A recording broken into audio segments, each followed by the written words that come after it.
So good morning students. तो बेटा last topic पढ़ते हैं कार्बन एंड इट्स कंपाउंड का, cleaning action of soap and detergent. तो बेटा जो क्लीनिंग करते हैं हम सोप से या डिटर्जेंट से, वो कैसे होती है इस टॉपिक के अंदर पढ़ेंगे। जो सोप का मॉलिक्यूल होता है बेसिकली दो पार्ट से मिलकर बना होता है। जो पहला पार्ट होता है वो क्या होता है, 12 से 18 कार्बन आइटम उसके अंदर प्रेजेंट होते हैं, और दूसरे पार्ट में पोलर पार्ट प्रेजेंट होता है, जिसको पोलर पार्ट कौन सा, COO माइनस Na पॉजिटिव।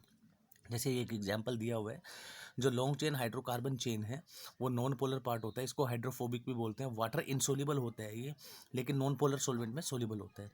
लेकिन जो हेड होता है वो पोलर पार्ट होता है, हाइड्रोफिलिक होता है और वाटर सोल्यूबल होता है। ठीक है ना। अब बहुत सारे मॉलिक्यूल जब क्या करते हैं, सोप सॉल्यूशन के अंदर हडल करते हैं, आपस में मिलते हैं इस तरह से ड्रॉपलेट्स के चारों तरफ, तब उस फॉर्मेशन को हम क्या बोलते हैं, माइसल। और ये माइसल ये सारे के सारे आपस में क्या करते हैं, अलग अलग रहते हैं, दूर दूर रहते हैं। क्यों? क्योंकि सिमिलरली चार्ज जो आयन्स है वो आपस में रिपेल करते रहते हैं एक दूसरे को। इसलिए जो सोप माइसल्स होते हैं उसके ऊपर चार्ज कैसा होता है, नेगेटिव चार्ज होता है, क्योंकि ऊपर क्या प्रेजेंट है, यहाँ पे नेगेटिव प्रेजेंट है। तो क्लीनिंग एक्शन ऑफ सोप आपको पता होना चाहिए कि जो ऑयल की ड्रॉपलेट होती है वो कपड़े के ऊपर, क्लोथ्स के ऊपर चिपकी होती है ऑयल और ग्रीस से। ठीक है ना, सॉरी, जो डर्ट होता है वो ऑयल और ग्रीस की हेल्प से कपड़े के ऊपर चिपकी होती है। ठीक है ना। तो उसके बाद क्या होता है जी, जो ऑयल और ग्रीस होता है वो वाटर में क्या होता है, वाटर में सोल्यूबल नहीं होता। तो होगा क्या, जैसे ही हम सोप सॉल्यूशन अप्लाई करते हैं बेटा ऑयल या ग्रीस के ऊपर, तो जो ऑयल और ग्रीस है वो कैसा है, हाइड्रोफोबिक है। तो जैसे ही हम सोप अप्लाई करेंगे तो सोप क्या करेगा, सोप का हाइड्रोफोबिक पार्ट ऑयल की तरफ जाएगा और जो हाइड्रोफिलिक पार्ट है वो वाटर की तरफ रहेगा। तो धीरे धीरे बहुत सारे सोप के मॉलिक्यूल ऑयल की तरफ आएंगे और वो क्या करेंगे, इस ऑयल की ड्रॉपलेट को स्मॉल ड्रॉपलेट्स में तोड़ना स्टार्ट कर देंगे, क्योंकि हम जानते हैं लाइक डिजोल्व, लाइक हाइड्रोफोबिक को क्या करेगा, डिजोल्व करेगा। और इस तरह से जो होता है, वहाँ से जो ऑयल ड्रॉपलेट्स के साथ जो डर्ट होती है वो क्या होती है, एकदम से बाहर निकल जाती है। यही एक्शन होता है हमारा सोप का। उसके बाद दूसरा एक्शन ये होता है कि जब वाटर को कपड़ों के ऊपर डालते हैं तो वाटर के मॉलिक्यूल क्या होते हैं कि मैं ये कह सकता हूँ कि बड़ी स्ट्रोंगली हेल्ड होते हैं हाइड्रोजन बॉन्डिंग की हेल्प से।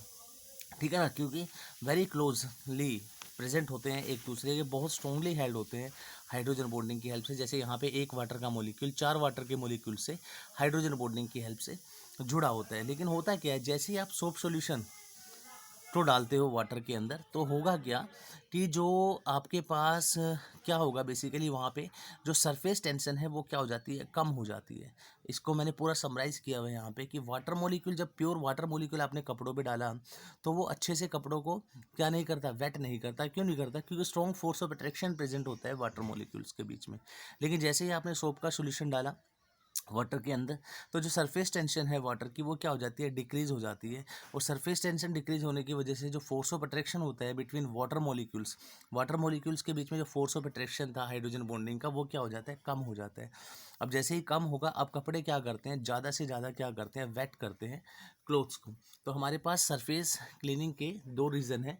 द फर्स्ट रीज़न इज जो मैंने आपको बताया, जिसमें हाइड्रोकार्बन पार्ट जो है, ऑयल ड्रॉपलेट भी हाइड्रोकार्बन है, तो हाइड्रोफोबिक पार्ट को क्या कर देगा, डिजोल्व कर देगा। And the second reason is surface tension. ठीक है ना, सोप सॉल्यूशन क्या करेगा, सरफेस टेंशन को कम करेगा, force of attraction between the water molecule decrease कर देगा, और जो हमारे पास क्लोथ को वेट करने की प्रॉपर्टी होगी वाटर की, वो क्या बढ़ जाएगी, और जिससे कपड़ा इजीली क्या हो जाएगा, हमारा जो है इजीली साफ़ हो जाएगा, क्लीन हो जाएगा। उसके बाद आपको पता होना चाहिए कि नेक्स्ट है आपके पास synthetic detergent a serious problem. Detergent जो है उनका यूज़ एक सीरियस प्रॉब्लम क्यों है भाई, सिंपल सी बात है, ये पोल्यूशन कोज करते हैं रिवर्स के अंदर, क्योंकि अल्टीमेटली जो कपड़े धोते हैं या कुछ भी करते हैं, जो वेस्ट होगा वो कहाँ जाएगा, रिवर के अंदर जाएगा।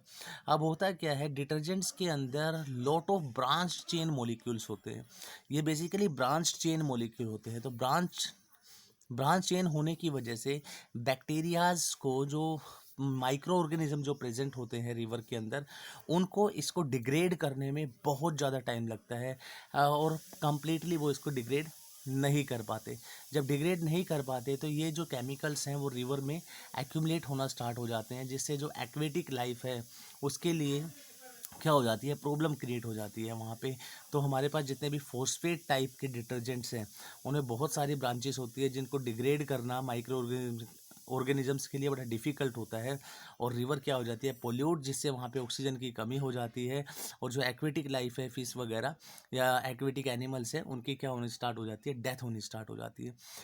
तो इस प्रॉब्लम को सोल्व करने के लिए साइंटिस्टों ने क्या किया आज के टाइम में, कि ज़्यादा ब्रांच चेन मॉलिक्यूल ना बना के, डिटर्जेंट्स ना बना के, इस तरह के डिटर्जेंट्स डिज़ाइन किए गए लैब के अंदर जिनमें मिनिमम ब्रांचिंग प्रेजेंट हो। ठीक है ना। अब ब्रांचिंग, आप ये मत बोलना कि ब्रांचिंग सर क्या होता है, आप लोग IUPAC में पढ़ चुके हो, ठीक है ना।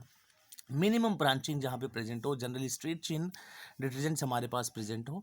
उसका फ़ायदा क्या होगा कि जब वो रिवर के अंदर जाएंगे तो लास्ट में उनको बायोडिग्रेड करना by the help of microorganisms, it is very easy. ठीक है ना।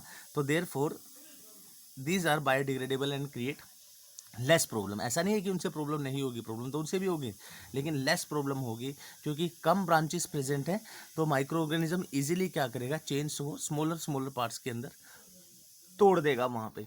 तो बेटा यहाँ पे ये आपका चैप्टर खत्म हो गया है। ठीक है, कार्बन एंड इट्स कंपाउंड। हमारी सभी एक्सरसाइज भी कंप्लीट हो चुकी है। Thank you very much. कल हम लोग एक नया चैप्टर स्टार्ट करेंगे। Thank you.